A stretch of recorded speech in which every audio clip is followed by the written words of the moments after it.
Good evening, everyone. So, how are you all? Right, today, so up to yesterday, I completed 6 kinds of adjectives, right? So, our topic is kinds of adjectives. In the kinds of adjectives, total there are 9 kinds of adjectives. So, till yesterday, in my class, I completed up to 6 kinds of adjectives, okay? Today, I am going to start from 7th kind of adjective, and these 3 are the adjectives today I am going to deal with, right?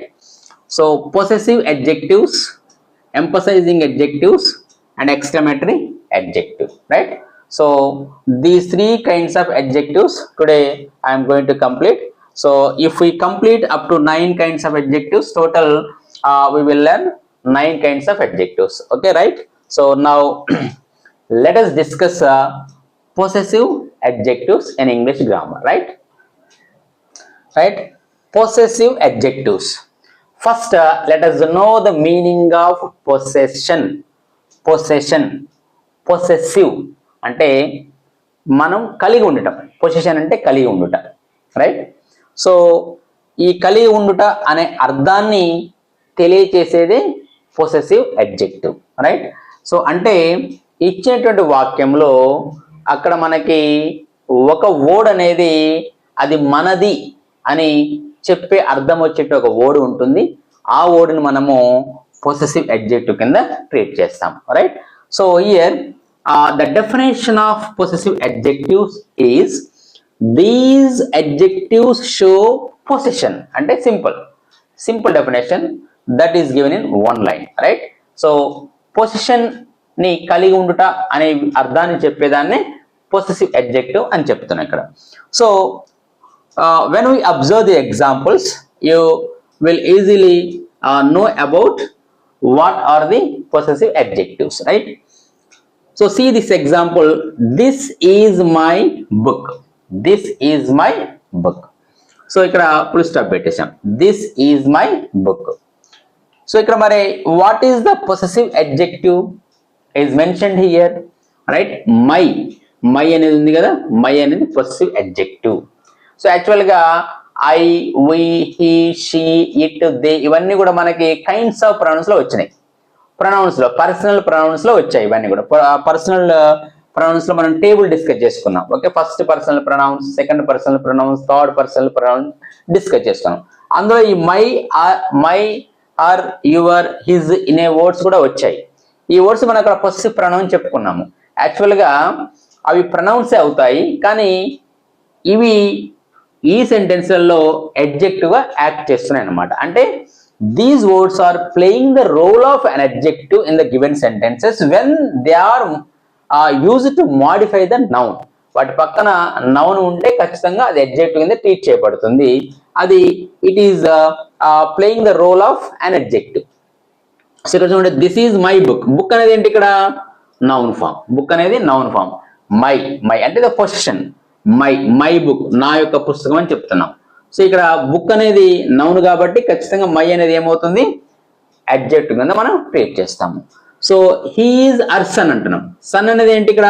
Noun form. So her అనేది ఏంటి ఇక్కడ? Adjective, okay? Possessive adjective. So it is your pen, ఇది నీ యొక్క pen అంటున్నాం. Pen అనేది noun form, okay? ఇక్కడ your అనేది ఏంది? Possessive adjective. సో చాలా మంది వీటిని ప్రొనౌన్ అని రాస్తుంటారు. ప్రొనౌన్ రాసినా తప్పు లేదు, కాకపోతే ఇచ్చేటువంటి సెంటెన్స్ లో వాటి పక్కన ఖచ్చితంగా నౌన్ ఉంటుంది.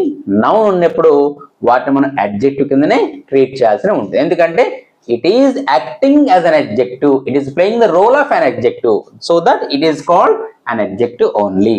So you are our friend అంటాం. You are our friend, our అని ఉంది ఇక్కడ. Our is an adjective, possessive adjective. ఎందుకు? ఫ్రెండ్ అనేది ఇక్కడ నౌన్ ఉంది. అంటే సింపుల్ మనం ఏం గుర్తుపెట్టుకోలేదు ఏంటంటే మనకి my, okay, his, her, okay, and your and their, okay, ఇవన్నీ కూడా మనకి ప్రొనౌన్ టేబుల్లో ఉంటాయి.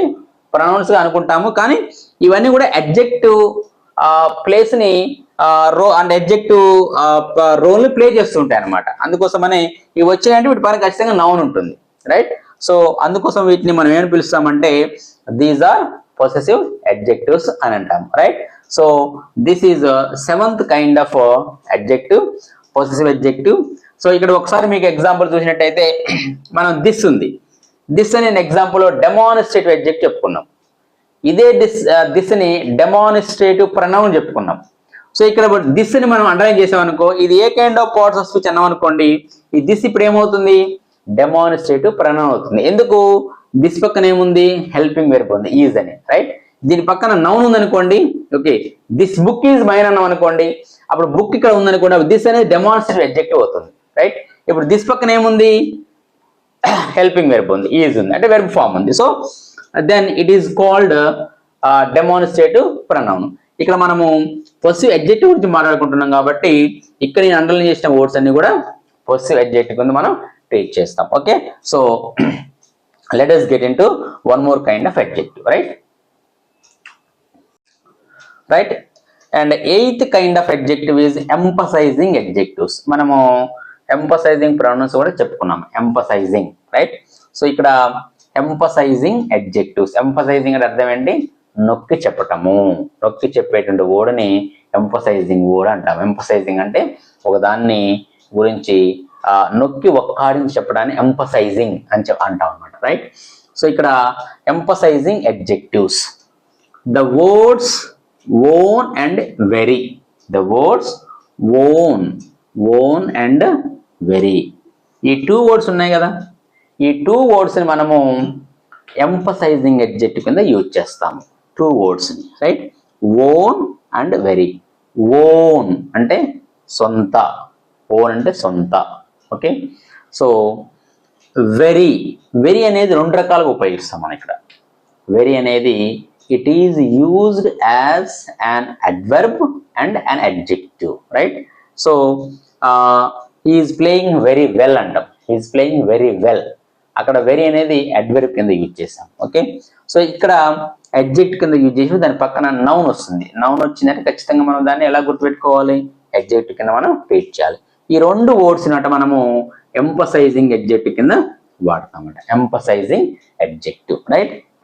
సో మనం ఎంఫసైజింగ్ ప్రొనౌన్ కూడా వాడాం, I myself, they themselves, she herself, okay. అంటే ఒక ప్రొనౌన్ పక్కన రిఫ్లెక్స్ ప్రొనౌన్ వెంటనే వాడితే ఎంఫసైజింగ్ ప్రొనౌన్ కింద మనం యూజ్ చేసాం. ఇప్పుడు ఎంఫసైజింగ్ అడ్జెక్టివ్ అంటున్నాం. సో ఇక్కడ గుర్తుపెట్టుకోవాల్సింది only two words, own and very. These two words are used to emphasize, right. So ఇక్కడ దిస్ ఎగ్జాంపుల్ చూడండి, this is my own car, own, this is my own car. Own తర్వాత ఏమొచ్చింది, CR car noun వచ్చింది. అంటే ఈ own అనే word మనము adjective కింద ట్రీట్ చేస్తాము.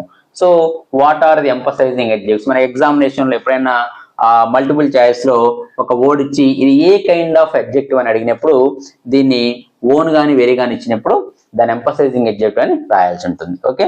ఓన్లీ టూ వర్డ్సే ఉంటాయి, ఓన్ అండ్ వెరీ అని. So this is my own car, own అనే word emphasizing adjective. I saw it with my own eyes, with my own eyes. ఇక్కడ చూడండి ఓన్, ఓకే, ఓన్. ఐస్ అనేది noun కదా, eye అంటే కళ్ళు, ఓకే. ఓన్ అనేది ఏంటి ఇక్కడ అడ్జెక్టివ్, నౌన్ ని ఇక్కడ మాడిఫై చేసింది. So this is the very book she wanted. ఇక్కడ వెరీ చెప్పుకున్నాం మనం, వెరీ తర్వాత ఏమొచ్చింది, బుక్ ఉంది, బుక్ నౌన్ కాబట్టి ఈ వర్డ్ ఏమైంది, ఎంఫసైజింగ్ అడ్జెక్టివ్ అయింది.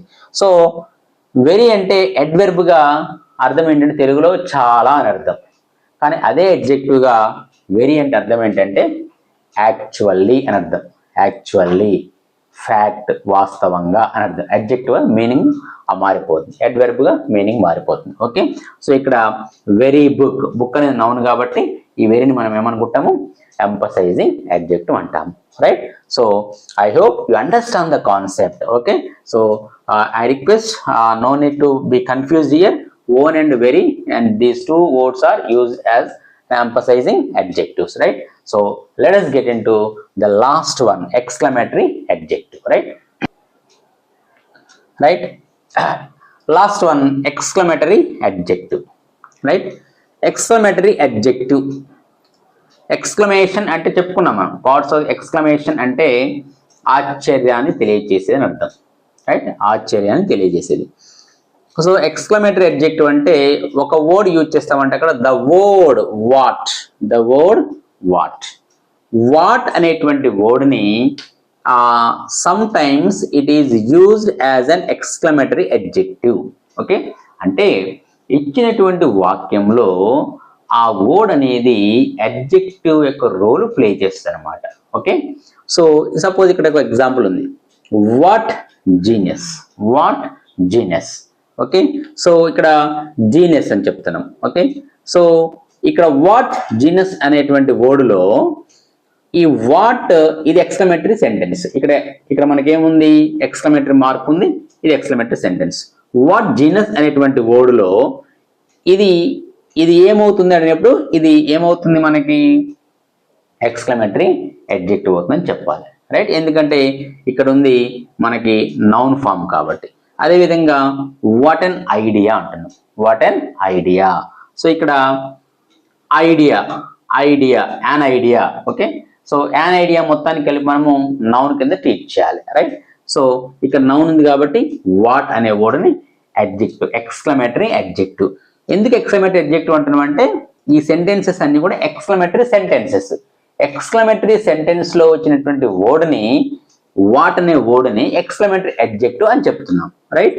ఇది వాట్ అనేది ఎక్స్క్లమేటరీ అడ్జెక్టివ్. ఈ సెంటెన్స్ లో what a blessing, what a blessing అంటున్నాం. Okay, so what a blessing అన్నప్పుడు ఈ సెంటెన్స్ లో ఉన్నటువంటి వాట్ అనే వర్డ్ కూడా ఎక్స్క్లమేటరీ అడ్జెక్టివ్ కింద మనం ట్రీట్ చేస్తాం, రైట్?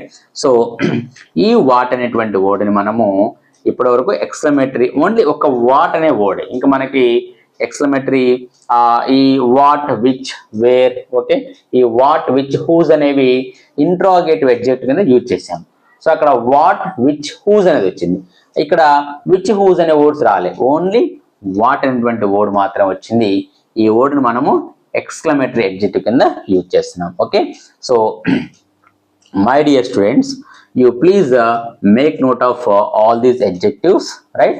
సో చక్కగా మీరు నోట్స్ రాసుకొని డెఫినేషన్స్ చూస్తూ ప్రిపేర్ అవుతూ ఈ మనం అండర్లైన్ చేసిన ప్రతి word A type of adjective అనేది మీరు ఫైండ్ అవుట్ చేసుకోండి.